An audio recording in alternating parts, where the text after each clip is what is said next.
So I got one comment from one of these kind of "I'm never gonna watch you again" kind of. I don't get many comments like that, but why would somebody bother? But about Romney, and like, dude, that's fine. If you only want to watch people that validate your decision to vote for Romney, go for it. But I will explain what I mean by irrational. And also, ex omniverse is a libertarian of some sort.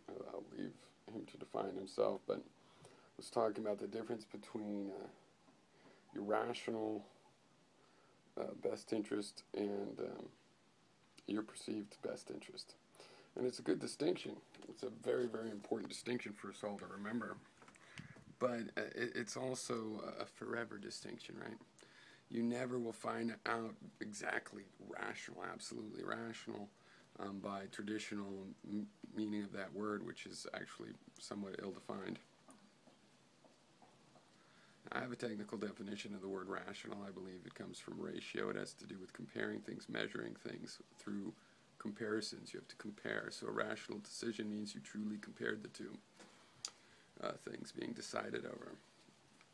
And when I say the decision for Romney is irrational, it's not just some slur, some cognitive term used as a slur. I mean, I don't think people measured this out. People are things like, well, because he's a businessman. Did they size up what kind of a businessman? It's just like, he's a businessman. He's the kind of businessman that goes in and scavenges dying companies, and it's vulture capitalism. There's a role for that in our economy. I even believe it.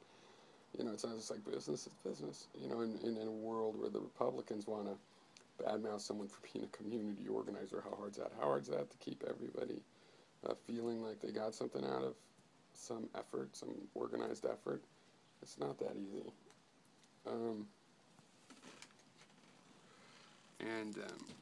And it attracts the kind of people that don't think that buying a bankrupt company, saddling it with debt, making it pay you fees, and then running it bankrupt is a success. But I made money, it's a success. Yes, okay, fine. Some people need to look at it that way, but it's not the kind of person I want for president.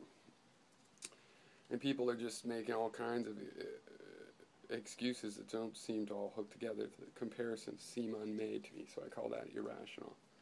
But anyway, ex omniverse, irrational to smoke cigarettes. Well, we'll get into that.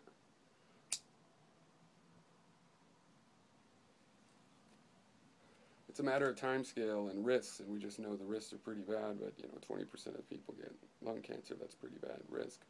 It's better than your chances of, you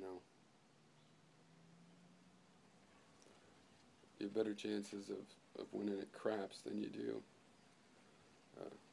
getting the cancer. So, but that's not to say that it's not irrational. But the point is that the difference between these two things, yes, you can make an argument about rationality, assuming somebody is making measurements based on their own health, their long-term health. And I think socially that we use this as a criteria. We say, well, we assume people want to be alive and they want robust health. Boom, we can measure things that reduce the health of a population are probably bad even before they start killing people. So you can, but that's still just one criteria. Somebody might want personal gratification. They're like, no, I don't care if I live 15 years as long as I can gratify every gratification or something. I don't believe that, but you have to acknowledge people's rights to have that. In other words, it's not just a perception of whether someone's achieving the self-interest, it's the definition, the goals of the self-interest as well. Those are perceived. And so there's this continual echelon of abstractions of that's just how you're perceiving something. You're trying to find to make it more real, make the perception more apt.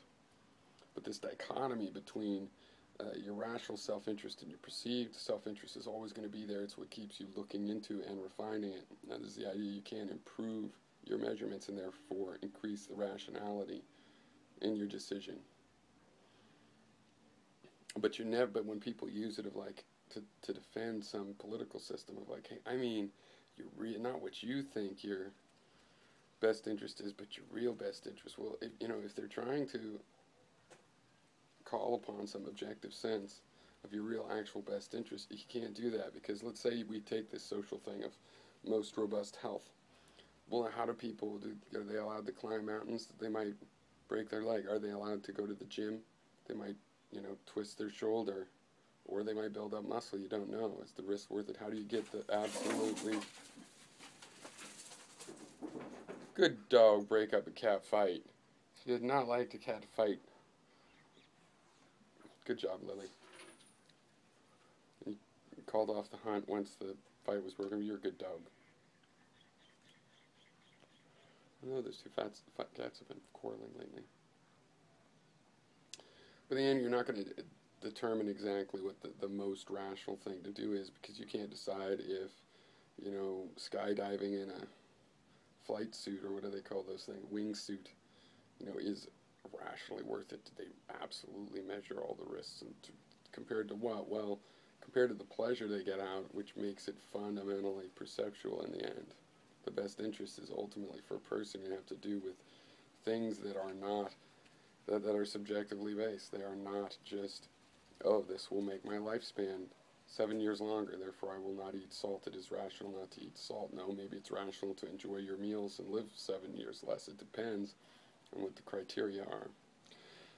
In the end, there's this complex spectrum. When you're trying to model self-interest, you have to allow for there being a spectrum of valid self-interests, various levels of perceived and perception and rationality about the self, and shared in what we're willing to acknowledge in someone else, which of their self-interest we're willing to validate. Oh, it's in their self-interest to steal, I'm not willing to validate that. We take this complete spectrum for our model. In practical matters, in a particular case, you actually do have to ask people, you have to go through the perceptual interpretation, right? And then the rationality is demonstrated by somebody saying, okay, look, this is my perceived best interest. Here's the measurements, here's the comparisons, it's the ratios that I have taken. I feel that probably did not clarify things for you guys, but maybe you should try